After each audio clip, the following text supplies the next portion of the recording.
Hi guys, welcome back to my channel. आज हम करने जा रहे हैं primary and secondary evidences.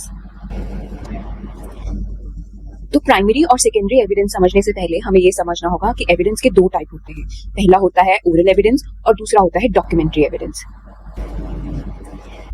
Under भारतीय साक्ष्य अधिनियम या फिर इंडियन एविडेंस एक्ट हम फॉलो करते हैं the rule of best evidence, और डॉक्यूमेंट्री एविडेंस को ओरल एविडेंस से बेहतर समझा जाता है क्योंकि डॉक्यूमेंट्री एविडेंस ज्यादा रिलायबल होते हैं ओरल एविडेंस से। It is said that a man may lie but a document can not. आदमी झूठ बोल सकता है पर डॉक्यूमेंट नहीं बोल सकता है। जब हम एक विटनेस की टेस्टिमनी लेते हैं कंटेंट्स ऑफ डॉक्यूमेंट को लेकर, तो ऐसा जरूरी नहीं है कि वो बिल्कुल वही चीज बताएगा एग्जैक्टली जो उस डॉक्यूमेंट में थी। इंसान भूल सकता है, वो अपनी खुद की वेरिएशंस ला सकता है, किसी चीज को एग्जैजरेट करके बता सकता है या फिर किसी बहुत ही इंपॉर्टेंट चीज को मिस आउट कर सकता है। यानी एक विटनेस की टेस्टिमनी में कई इनकंसिस्टेंसीज हो सकती हैं। इसीलिए हम रूल ऑफ बेस्ट एविडेंस को फॉलो करते हुए एक डॉक्यूमेंट्री एविडेंस को ही प्रोड्यूस करना बेहतर समझते हैं, जो कि बिल्कुल स्थिर है, जिसमें इनकंसिस्टेंसीज होने की संभावनाएं बहुत कम होती हैं। अब इसमें बहुत ही इंपॉर्टेंट केस आता है विंसेंट वर्सेस कोड। ये 1828 का केस है। इसमें कहा गया है witnesses of a written instrument may be mistaken in the recollection and that would be dangerous in the case of document. A witness shall not be relied upon. और यही same point जो है ये PC Purushottama Reddiar versus S Perumal ने Supreme court ने रिइटरेट भी किया है। टेलर ने अपनी बुक लॉ ऑफ एविडेंस में ये कहा है कि it is better to look at a document itself rather than getting the document proof by some evidence. और अब हम जब डॉक्यूमेंट्री एविडेंस की बात कर रहे हैं तो डॉक्यूमेंट्री एविडेंस भी दो भाग में डिवाइडेड है। पहला होता है प्राइमरी एविडेंस और दूसरा होता है सेकेंडरी एविडेंस। और एविडेंस एक्ट के अंडर हम यही रूल फॉलो करते हैं कि primary evidence will be preferred over secondary evidence. Primary evidence होता है ओरिजिनल डॉक्यूमेंट, और under the rule of best evidence primary evidence should be produced, मतलब डॉक्यूमेंट की ओरिजिनल कॉपी को ही प्रोड्यूस करना चाहिए। पर कहीं किसी केसेस में रीजनेबल, लॉजिकल और इक्विटेबल प्रिंसिपल्स को फॉलो करते हुए हम सेकेंडरी एविडेंसेस भी अलाउ कर देते हैं, यानी उस प्राइमरी डॉक्यूमेंट ओरिजिनल डॉक्यूमेंट की कॉपी भी अलाउड हो सकती है। एक डॉक्ट्रिन ऑफ क्रॉफर्ड है, ये इंग्लैंड में दी गई है, जिसके under original document only should be produced. अब हम आते हैं सेक्शन 56 BSA पे, जो की बात करता है डॉक्यूमेंट्री एविडेंसेस के बारे में। तो सेक्शन 56 एक डेक्लेरेटरी सेक्शन है जो कहता है the contents of a document may be proved bye, जो कहता है the contents of a document may be proved either by primary और बाय सेकेंडरी एविडेंसेस। अब सेक्शन 57 हमें ये बताता है कि प्राइमरी एविडेंस होता क्या है, और इसकी आगे 7 एक्सप्लेनेशंस है। अब इसमें पहला है where a document is executed in several parts and each part is primary evidence of the document. Example, जैसे कि प्लेन की 2 कॉपी निकालते हैं तो both are primary documents. So when a plaint is filed, it is usually filed in duplicate, primarily to serve the defendant with a copy, and the other one is for the court to keep it itself. तो एक copy court रखता है, दूसरी copy defendant को जाती है। तो यहाँ पर वो दोनों कॉपीज ही प्राइमरी एविडेंस होंगी। इनफैक्ट जब भी आप कोर्ट में कोई भी एप्लीकेशन या कुछ भी फाइल करते हो तो आप उसके कॉपी भी देनी पड़ती है। This happens with every application. One is for the court, one is for the defendant. तो यहाँ पर वो दोनों ही प्राइमरी एविडेंस हैं। फिर अगला है where a document is executed and counter part, each counter part being executed by one or some of the parties only, each counter part is primary evidence as against the parties executed it. Now A and B, they are two people, one is the landlord and other is the tenant, and they enter into an agreement। ठीक है, एक copy landlord की है और एक copy जो है वो टेनेंट की है। तो अब जिस कॉपी में टेनेंट साइन करेगा और उसको लैंडलॉर्ड को देगा, वो प्राइमरी एविडेंस है टेनेंट के अगेंस्ट, और जो कॉपी लैंडलॉर्ड साइन करके टेनेंट को देगा वो प्राइमरी एविडेंस है लैंडलॉर्ड के अगेंस्ट। जैसे यहाँ पर इस पर्टिकुलर एग्जांपल में भी दिखाया गया है, यू कैन सी इट है, जो A दे रहा है B को साइन करके वो A के अगेंस्ट प्राइमरी एविडेंस है, और जो B साइन करके A को दे रहा है वो B के अगेंस्ट प्राइमरी एविडेंस है। तीसरा है where a number of document are all made by one uniform process as in the case of printing, lithography और photography, each is primary evidence of the content of the rest, but where they are all copies of a common original they are not primary evidence of the contents of the original. Now एक original document से uniform process से बहुत सारी copies बनी है। जैसे मेरे पास एक पीडीएफ था, उससे मैंने 3 कॉपीज बनाई, एक अपनी ऑफिस कॉपी, एक मैंने कोर्ट को देने के लिए बनाई और एक मैंने डिफेंडेंट को देने के लिए बनाई। तो मैंने 3 कॉपीज एक यूनिफॉर्म प्रोसेस से ही बनाई। तो वो हर कॉपी जो है वो प्राइमरी एविडेंस है।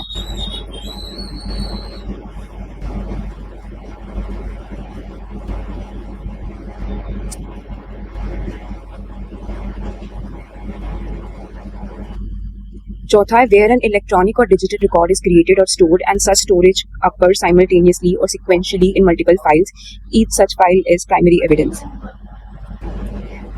आई मेड अ फाइल, ठीक है, वो मेरे गूगल डॉक्स में भी स्टोर हो गई, वो मेरे क्लाउड में भी स्टोर हो गई और वो मेरे फ़ोन में भी स्टोर हो गई। So now it's primary evidence. Each of these 3 copies are primary evidence.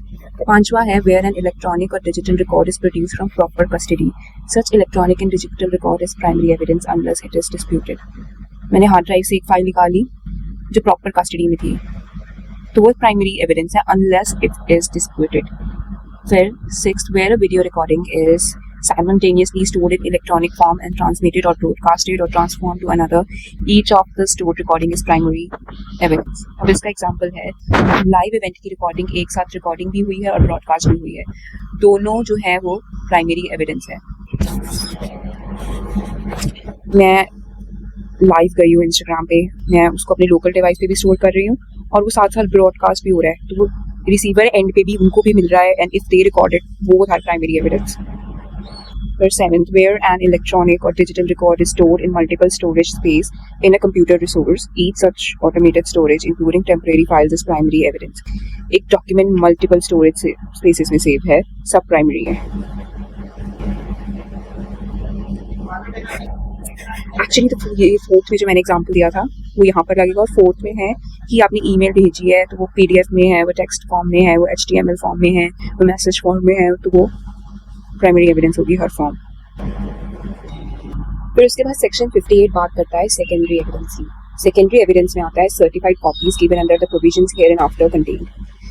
Certified copies ये दिया गया है सेक्शन आई थिंक 76 BS से बात करता है इसके बारे में कि सर्टिफाइड कॉपीज जब आप पब्लिक डॉक्यूमेंट की देते हो तो वो एक सेकेंडरी एविडेंस बन जाएगा। Copies made from the original by mechanical process which in themselves ensure the accuracy of the copy and the copies compared with such copies। जैसे I wrote something, जैसे फॉर एग्जाम्पल ये barrack का provision section 58 मेरे सामने लिखा हुआ है and I right it, I copy it, ठीक है, मैं इसको देखकर ओरिजिनल को देखकर मैं खुद लिखती हूँ, तो एक मैकेनिकल प्रोसेस से मैं लिख रही हूँ, कॉपी है, एक्यूरेसी है क्योंकि वो सामने कॉपी से बिल्कुल मैच करके लिखा है, वो उसका एक सेकेंडरी एविडेंस हो जाएगा। There are copies made from or compared with the original। Now, what if that I copied something, I copied section 58, I wrote it on a page, and from that page I again copied it on a second page। तो क्या second वाली भी इस जो screen में section 58 लिखा हुआ है उसकी भी secondary copy होगी? So if the transcription is made from copy and that transcription is compared with the original, then it will become secondary evidence। मतलब यूजुअली तो ये सेकेंडरी एविडेंस नहीं होगा क्योंकि ये ओरिजिनल से फॉर्म नहीं हुआ है, पर अगर हम कंपेयर कर लेते हैं, चेक कर लेते हैं ओरिजिनल से इसका कंटेंट मैच हो रहा है, in that scenario it will be considered secondary copy. Counterparts of documents as against the party who did not execute them. हमने एक प्रीवियसली लैंडलॉर्ड और टेनेंट का एग्जांपल किया था कि लैंडलॉर्ड ने साइन करके टेनेंट को कॉपी भेजी, तो it is going to be a primary evidence against landlord, ठीक है, कि जिसने एग्जीक्यूट किया, जिसने साइन किया। बट यहाँ पर कह रहे हैं against the party who did not execute them, मतलब जो लैंडलॉर्ड ने साइन करके कॉपी टेनेंट को भेजी वो लैंडलॉर्ड के लिए प्राइमरी एविडेंस है, बट वो टेनेंट के लिए सेकेंडरी एविडेंस है। और ऐसे ही जो टेनेंट ने साइन करके कॉपी भेजी लैंडलॉर्ड को, वो टेनेंट के लिए प्राइमरी एविडेंस है, बट लैंडलॉर्ड के लिए वो सेकेंडरी एविडेंस है। फिर oral accounts of the content of the document given by some person who have himself seen this. जो ओरल अकाउंट्स होते हैं, oral accounts of contents of documents, ठीक है, मतलब मैंने डॉक्यूमेंट पढ़ा या मैंने डॉक्यूमेंट देखा और मैं कोर्ट में जाके टेस्टिमनी दे रही हूँ कि मैंने उस डॉक्यूमेंट में ये था, तो वो एक सेकेंडरी एविडेंस माना जाएगा। फिर 6th है ओरल एडमिशंस। सो इसमें ये आता है if a party has accepted something, अगर मैंने कुछ, I am the accused and there was a plea और allegations against me and I accepted that, ठीक है, तो they are not required to be further disprove, वहाँ पे उसको प्रूव या डिस्प्रूव करने के लिए एविडेंस की जरूरत नहीं पड़ेगी, तो वो ओरल एडमिशन जो होगा वो एक सेकेंडरी एविडेंस होगा। ऐसे उसका रिटन फॉर्म में भी अगर मैं रिटन में एडमिट कर लेती हूँ कि yes I did this thing, ये जो एलिगेशंस है मेरे अगेंस्ट है ये सच है, ये मैंने रिटन में लिख दिया, वो भी सेकेंडरी एविडेंस होगा। इनमें एडमिशंस की बात ये है कि they do not require evidence to be proved और disproved. So in civil suit order 12 Rule 6 of CPC, a judgment can be delivered simply on the basis of admission of fact without further evidence, and similarly in criminal cases there is plea of guilt, so admission of charge framed against the accused, he may be convicted and sentenced without a trial. Section 15 भी ऐसे admission को define करता है। वो कहता है कि admission एक स्टेटमेंट है जो ओरल, डॉक्यूमेंट्री या फिर इलेक्ट्रॉनिक फॉर्म में हो सकती है। That suggest any inference as to any fact which is made by a person under the circumstances mentioned in section 16 to 21 of अधिनियम।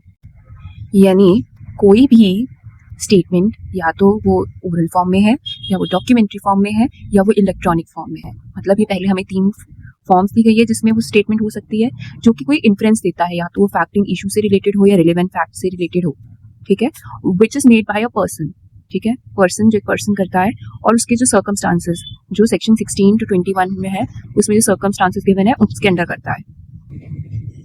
अब ये जो डेफिनेशन है, ये जो सेक्शन 15 में एक डेफिनेशन है, ये एग्जॉस्टिव नहीं है, ये डिपेंडेंट है बाकी सारे सेक्शंस पे। ये सेक्शन 16 to 21 पे डिपेंडेंट है।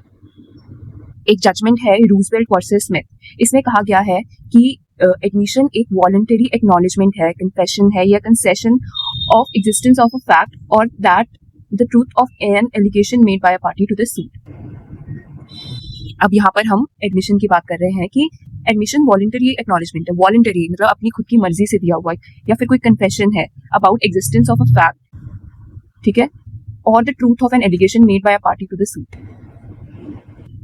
अब एक डिस्प्यूट कब अराइज होता है? जब एक पार्टी एक एलिगेशन करती है दूसरी के अगेंस्ट, और वो खत्म कब होता है? जब दूसरी पार्टी या तो उसको डिनाई कर दे या और पूरा ट्रायल चले, फिर वो एक कोर्ट एक नतीजे पे पहुंचे। दूसरा है कि दूसरी पार्टी उसे एक्सेप्ट कर ले, एलिगेशंस को एक्सेप्ट कर ले। यहाँ पर जैसे हमने पहले डिस्कस किया, एविडेंस की जरूरत नहीं होती है। यहाँ पर फैक्ट्स को डिस्प्रूव या प्रूव करने की भी जरूरत नहीं होती है। मियर एडमिशन ऑफ एलिगेशन से ही जब पार्टी कर ले केस खत्म, ये सेकेंडरी एविडेंस माना जा सकता है। पर हमें सेकेंडरी एविडेंस देने से पहले ये याद रखना बहुत जरूरी है कि सेकेंडरी एविडेंस एक एक्सेप्शन है। ये एक्सेप्शनल केसेस में ही अलाउ होगा। हर केस में कोर्ट सेकेंडरी एविडेंस को अलाउ नहीं करता, क्योंकि primary evidence is the best evidence, it is considered to be the best evidence. Court पहले वो ही कहेगा कि आप प्राइमरी एविडेंस ही प्रोवाइड करो। जब हम शो कर पाते हैं कि पार्टी अपनी किसी निग्लेक्ट या गलती की वजह से प्राइमरी एविडेंस प्रूव नहीं कर पा रहा, ओनली अंडर दो सर्कमस्टांसेस, दोज एक्सेप्शनल सर्कमस्टांसेस जो आगे बताए गए हैं, तभी हम सेकेंडरी एविडेंस अलाउ करेंगे, नहीं तो primary evidence is the rule. And the party is required to produce the best evidence available so long as the superior evidence, the original, is within the party's possession or reach. They cannot introduce inferior proof, यानी कि secondary evidence। अगर आपके पास primary है तो आप primary दो, आप photocopy नहीं दे सकते भाई। And before a secondary evidence can be admitted, the party relying on it must lay a factual foundation. यानी उसे 2 steps प्रूव करने पड़ेंगे। First, the party must prove that the original document actually existed and was executed, कि original document था, उसको execute किया गया था, वो एग्जिस्ट करता था। And secondly, the party must establish valid reason as to why the original can not be furnished. और फिर ये भी ध्यान रखना पड़ेगा कि secondary evidence is inadmissible if the original document is inadmissible, ठीक है। Secondary evidence is inadmissible until the non-production of original is accounted for in a manner that brings the case within the specific exceptions provided under Section 65. And it is very important that if the original document is itself found inadmissible due to failure to prove its validity, the same party cannot then seek to rely on secondary evidence of its content.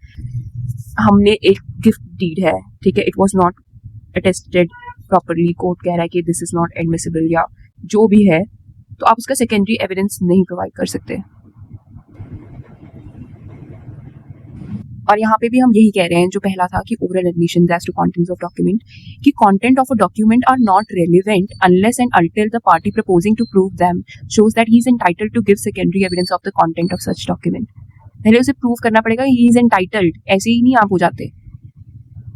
This provision is required to maintain authority of Chapter 6 of BSA, which excludes oral evidence by documentary evidence. As per Section 94, जो हमने पहले किया था कि contents of document must be proved on production of said document only. If any person proposes to produce any secondary evidence, it will be accepted only in exceptional circumstances mentioned in that provision. And as per Section 20 BSA, oral admissions will be treated as secondary evidence if it is adduced as a proof of the contents of a document. Now this is here for you to view once.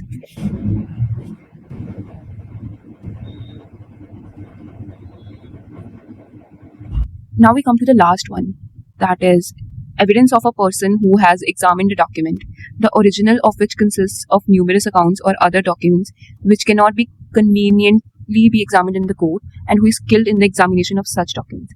Now, for example, if a document is really bulky, ठीक है, it's not possible to bring it in the court or the court for to examine it one by one every page, ठीक है. So in this case, evidence of a person, the court may appoint a person to examine it, an expert or something. So now that experts or any other person who gives evidence of the contents of such documents will be considered as a secondary evidence.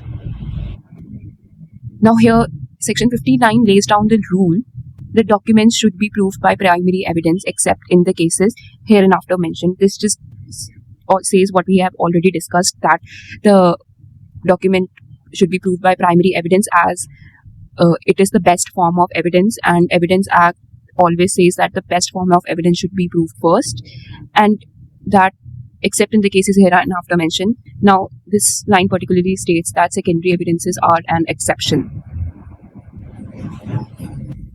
Now these are the circumstances under which secondary evidence can be proved.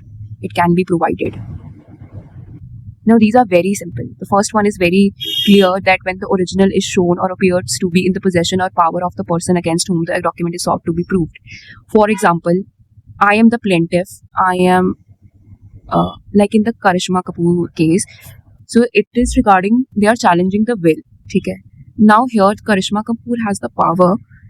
She can produce the secondary evidence of the will because the original will is with the wife, is and with the possession of the current wife of Sanjay Kapoor, that is Priya Kapoor, against whom the document is sought to be proved. ठीक है. Of any person out of reach of or not subject to the process of the court.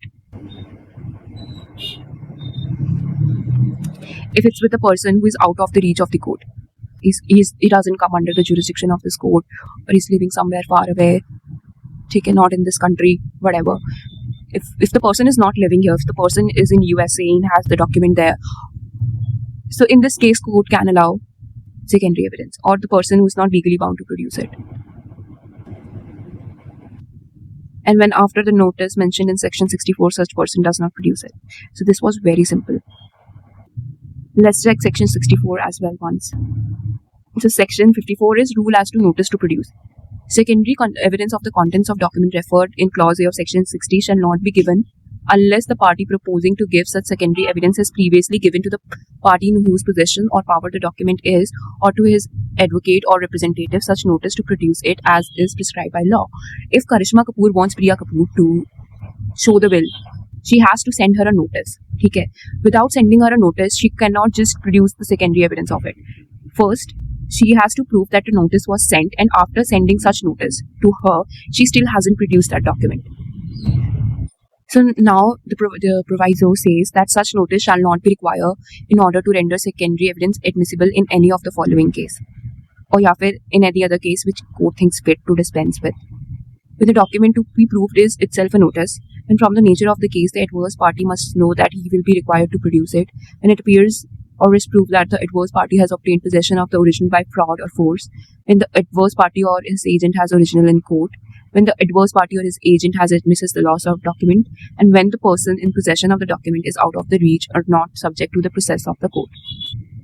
यहाँ पर अब हम वो circumstances दे रहे हैं जहाँ पर notice को to prove secondary evidence admissible we don't have to give the notice. These are the situations जहाँ पे हमें notice देने की requirement नहीं है, क्योंकि अगर हम नोटिस नहीं देंगे तो हमारा सेकेंडरी एविडेंस एडमिसिबल नहीं होगा. पर इन सिचुएशन में वो एडमिसिबिलिटी और सेकेंडरी एविडेंस पे कोई इफेक्ट नहीं करेगा. पहला है कि डॉक्यूमेंट जो प्रूव होना है वो नोटिस ही है, नोटिस को ही हमने प्रूव करना है. तो यहाँ पे उसका अगर हम सेकेंडरी एविडेंस दे रहे हैं तो उसके लिए हमें नोटिस रेंडर करने की जरूरत नहीं है. नेचर ऑफ द केस ऐसी है कि adverse party must know that he will be required to produce this, कि again in this if we are challenging the will, ठीक है, again I am taking the Karishma Kapoor example. Now it is very clear that Priya Kapoor has the possession of the will and will show करनी ही पड़ेगी court में. Now it's common sense कि will दिखानी ही पड़ेगी. तो इस केस में she is मतलब it's not required for us to serve her the notice, ठीक है, because it's very obvious the whole case is about the will and she is required to show the will. अगर कोई और document produce करना होता, supposedly something not related to the will and which she cannot deduce with her common sense, in that scenario notice would have been necessary, but here it's common sense. When it's clear, next is when it's clear that the opposite party has obtained possession of the original by fraud or by force, झूठ बोल के, धोखा देकर या फिर जोर ज़बरदस्ती से पोजेशन लिया है ओरिजिनल डॉक्यूमेंट का, तो इसमें भी आपको नोटिस देने की ज़रूरत नहीं है.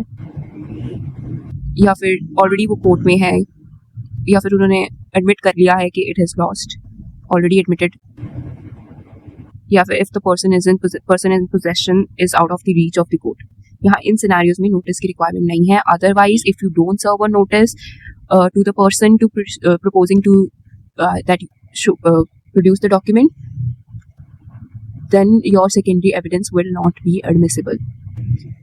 Now when I'm telling you this, I also want to add on something, that there is no requirement that an application must be filed to lead secondary evidence. पहला, अगर if you want to file a secondary evidence, you don't have to file an application first asking that if it can be produced.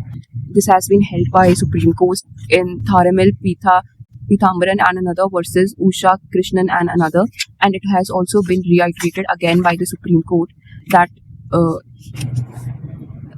secondary evidence cannot be ousted for consideration only because an application for permission to lead secondary evidence was not filed. It was held in Dhanpat versus Shioram, deceased through LRs. So we cannot say that just because an application wasn't filed, the secondary evidence is not admissible. It is sufficient if the party lays the necessary factual foundation for leading secondary evidence, either in pleadings or during the course of evidence.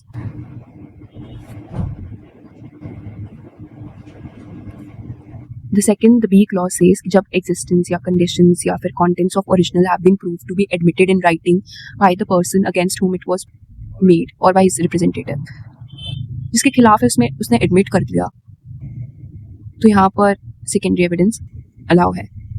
Basically it in itself is a secondary evidence.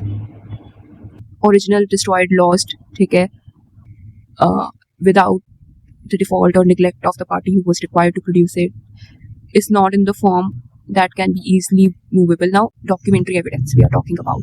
If something is inscribed on a stone, it would be considered a documentary evidence. If I write something on wall, now that would be considered a documentary evidence. So here in this scenario, if something is written over a wall, now I can't bring the wall to the court. It's not movable. Instead, I can click a picture or inscribe whatever that was written on the wall. I can note it down somewhere and produce it in the court, the contents of it. So in such case, and when the original is a public document, this will be covered under section 64. It says that public document can be proved by providing certified copies, and certified copies are secondary evidence.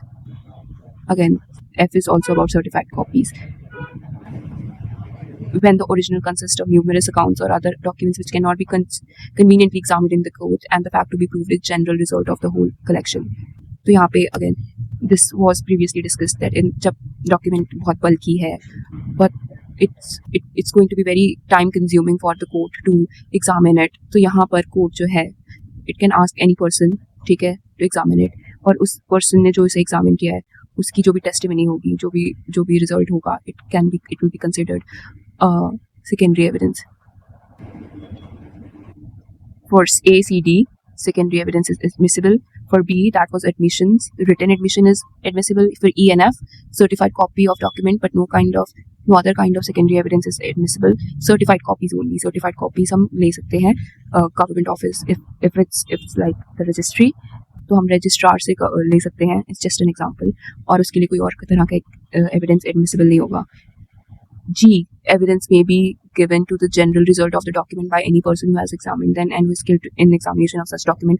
तो basically वो एक crux provide कर सकता है कि document कहना क्या चाहता है, उसे पूरा डिटेल में जाने की ज़रूरत नहीं है. Now this is electronic or digital record section 61. अब सेक्शन 61 बेसिकली यही कहता है कि आप किसी डॉक्यूमेंट को इसलिए डिनाई नहीं कर सकते क्योंकि वो डिजिटल इलेक्ट्रॉनिक फॉर्म में है, इसीलिए आप उसकी एडमिसिबिलिटी को डिनाई नहीं कर सकते. उसका जो लीगल इफेक्ट है वो वैसा ही होगा, उसकी वैलिडिटी वैसी ही होगी, उसकी एनफोर्सिबिलिटी वैसी ही होगी जैसे किसी और डॉक्यूमेंट की होगी. अगला है contents of electronic document are to be proved according to the provisions of section 63. Section 63 is very big bulky. So basically ये सेक्शन ये कहना चाह रहा है कि अगर कोई इन्फॉर्मेशन इलेक्ट्रॉनिक फॉर्म में है, ठीक है, अब वो या तो वो प्रिंट हो गई है पेपर पे या फिर वो स्टोर्ड है, रिकॉर्डेड है, copied in optical, magnetic media, semiconductor, memories, produced by computer or any other communication device or otherwise stored, recorded or copied in electronic forms. मतलब बेसिकली इलेक्ट्रॉनिक रिकॉर्ड जो अलग अलग फॉर्म्स, अलग अलग डिवाइसेस की इसमें बात हो रही होती है, उसको हम डॉक्यूमेंट ही मानेंगे. ठीक है, उसको हम कुछ और नहीं, उसको डिफरेंटली नहीं ट्रीट करेंगे, उसको एक आम डॉक्यूमेंट की तरह ही ट्रीट किया जाएगा.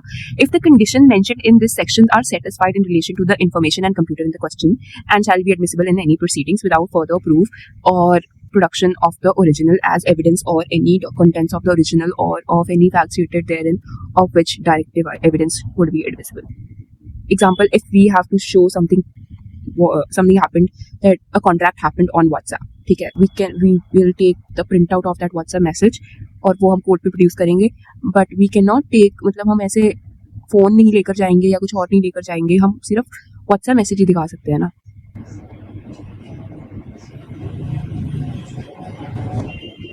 अब ये कंडीशंस है. पहला है कि जो कंप्यूटर था, आउटपुट जिसमें इंफॉर्मेशन जिसने प्रोड्यूस करी है, वो जो डिवाइस है during that period was under the possession of a person having lawful control over it. मतलब वो अगर मैं कुछ अपने कंप्यूटर से कुछ फोटोज या जो भी प्रोड्यूस करना चाहती हूँ, तो I have to prove first that at that time वो कंप्यूटर मेरे ही कंट्रोल में था, मेरे ही पास था, ठीक है, मैं ही उसे यूज़ कर रही थी, ये प्रूव करना पड़ेगा. And that device was used to process such information और डू सच थिंग, ठीक है, such whatever it was, to create और store such information on regular basis. या फिर जो इंफॉर्मेशन की हम बात कर रहे हैं वो रेगुलरली उस कंप्यूटर में फीड होती रहती थी, कंप्यूटर या कम्युनिकेशन डिवाइस पे रेगुलरली फीड होती रहती थी in ordinary course of set activities. जैसे if I am doing something, I have this responsibility to maintain Excel sheets, उसमें मैं रोज़ का प्रोडक्शन कितनी हुई, सेल कितनी हुई, मार्केटिंग क्या है, ये सब कुछ मैं डेटा रिकॉर्ड करती रहती हूँ, तो on regular basis. So this will be about that. तीसरा कहता है कि वो उस टाइम पे वो जो डिवाइस है वो प्रॉपरली फंक्शन कर रहा था, it was properly operating to show that जो इलेक्ट्रॉनिक रिकॉर्ड हम प्रोड्यूस कर रहे हैं उसमें एक्यूरेसी है, the content is accurate, the devices were functioning operating properly. Now the D is saying that अगर कोई इलेक्ट्रॉनिक रिकॉर्ड है लाइक ईमेल, फाइल या कोई व्हाट्सएप डेटा एक्सेट्रा, तो उसमें जो इन्फॉर्मेशन है वो या तो वो डायरेक्टली कंप्यूटर में फीड करी गई हो या उसी ओरिजिनल डेटा से ऑटोमेटिकली जनरेट हुई हो, और ये सब नॉर्मल बिजनेस वर्क टाइम पर हुआ हो. फॉर एग्जांपल ऑफिस सिस्टम है, एम्प्लॉयज़ एंटर करते हैं डेटा, कंप्यूटर उसे स्टोर करता है, फाइल जनरेट होती है. अगर लेटर फाइल कोर्ट में जा रही है तो लॉ चेक करेगा क्या ये डेटा असली एंट्री से ही आया है या सिस्टम ने ऑटोमेटिकली उसको जनरेट किया है. अगर yes then it's valid electronic record. दूसरा एग्जांपल हो सकता है कि आपने एक मैसेज टाइप किया, व्हाट्सएप पर सेंड किया, फिर वो सर्वर पर स्टोर होता है, फिर वो रिसीवर को शो होता है. कोर्ट में ये मैसेज तब वैलिड होगा जब ये व्हाट्सएप सिस्टम की नॉर्मल प्रोसेस में बना हो, किसी ने मैनिपुलेट या फेक ना किया हो. सिंपल इसको करना हो तो इलेक्ट्रॉनिक रिकॉर्ड तब वैलिड है जब वो ओरिजिनल सिस्टम इनपुट से बना हो और नॉर्मल प्रोसेस में स्टोर या प्रोड्यूस हुआ हो. अब थर्ड पॉइंट देखते हैं क्या कहता है. मतलब अगर थर्ड पॉइंट का मतलब है अगर किसी कंपनी या ऑफिस ने जैसे एक पीरियड के दौरान इंफॉर्मेशन क्रिएट की, प्रोसेस या स्टोर करने के लिए एक से ज़्यादा कंप्यूटर डिवाइसेस यूज़ किए हैं, तो लॉ कहेगा कि सभी कंप्यूटर्स को एक ही कंप्यूटर माना जाएगा. Example employee desktop, office server, backup computers, ये 3 अलग कंप्यूटर्स है, पर लॉ बोलेगा इन्हें अलग अलग मत देखो, एविडेंस के पर्पस के लिए ये एक ही सिस्टम माना जाएगा.